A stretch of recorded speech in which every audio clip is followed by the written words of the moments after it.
प्रधान संगठन के बैनर तले आज ग्राम प्रधानों एवं भटवाड़ी क्षेत्र के सामाजिक कार्यकर्ताओं ने एक दिवसीय धरना प्रदर्शन किया। आपको बता दें, कुछ पर्यावरणविदों ने माननीय न्यायालय में याचिका दायर की थी कि ऑल वेदर निर्माण से पर्यावरण को खतरा हो रहा है, जिसको लेकर ग्राम प्रधानों में गुस्सा है। जनप्रतिनिधियों का कहना है कि माननीय न्यायालय का यह फैसला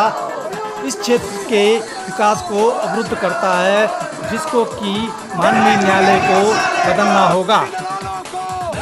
भटवाड़ी क्षेत्र के जनप्रतिनिधियों ने भटवाड़ी बाजार में जुलूस निकालकर याचिकाकर्ताओं का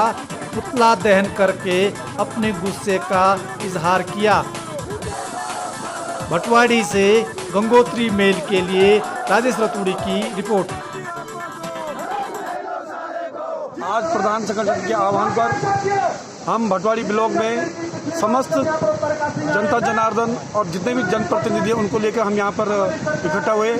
और जो ये ऑल वेदर रोक माननीय सुप्रीम कोर्ट ने जो ये रोक लगा दी कि 18 मीटर की जगह केवल 5.5 मीटर ही रोड चौड़ी होगी, तो इसका हमारा कड़ा विरोध है, क्योंकि 5.5 मीटर तो पहले ही रोड है, तो इसमें पैसे को क्यों ठिकाना लगाया जा रहा है। और पर्यावरण की हम अगर बात करें कि कुछ पर्यावरण के दलाल यहाँ पर इस रोड हमारी छाती पे हमारे साथ बैठ करके इस रोड का विरोध कर रहे हैं। मेरा उनसे साफ स्पष्ट पूछना है कि पर्यावरण के नाम पे ये रोजी रोटी नहीं चलेगी और आगे हम इस मुल्क को एकत्र करके ये लड़ाई हम लड़के रहेंगे। और ये सामरिक दृष्टि से ये बहुत महत्वपूर्ण क्षेत्र है, क्योंकि ये चाइना बॉर्डर से लगा हुआ है और धार्मिक पर्यटन क्षेत्र से भी ये बहुत महत्वपूर्ण क्षेत्र है। इसलिए यहाँ पर 18 मीटर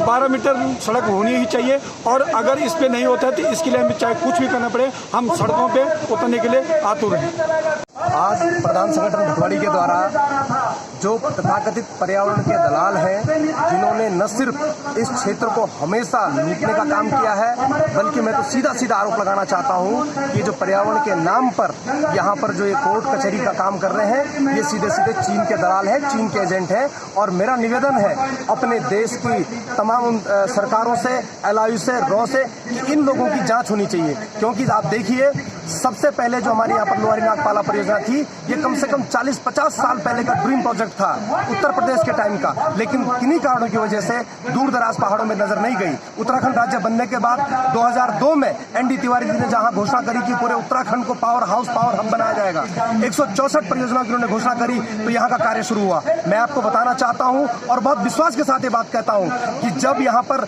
NTPC ने कार्रवाई शुरू करी तो पहले उन्होंने जन सुनवाई करी, उन्होंने पर्यावरण की स्वीकृति ली, तमाम कार्य पूरे करे, और जब 60% कार्य पूरा हो गया तो ये 5 साल बाद यहाँ पर फिर पर्यावरण के दलाल एक्टिव होते हैं। जहाँ एक तरफ चाइना तिब्बत के हमारे माथे पर सर पर बैठ गया है, उसने 4 लेन सड़क बना दी है, वहीं दूसरी तरफ ये जो है तथाकथित पर्यावरण के दलाल इस क्षेत्र में, ये जो सामरिक दृष्टि से महत्वपूर्ण है, ये जो तीर्थाटन के लिए महत्वपूर्ण है, इस क्षेत्र में किसी भी प्रकार का डेवलपमेंट नहीं होना देना चाहते हैं। तो निश्चित तौर पर पर्यावरण की आड़ में ये विदेशी एजेंटों के दलाल हैं, इनकी संपत्तियों की जांच होनी चाहिए, आखिर ये कौन है, इनकी खोज होनी चाहिए। और मैं तो निश्चित तौर पर कहना चाहता हूं कि ठीक है, यदि पर्यावरण की पीड़ा है तो एक तरफ पूरे विश्व को बचाने का ये क्षेत्र काम कर रहा है, हमको इको सेंसिटिव जोन के लिए हमको बाधित कर दिया गया है। तो अब मेरा निवेदन है, अगर आप इन पर्यावरण की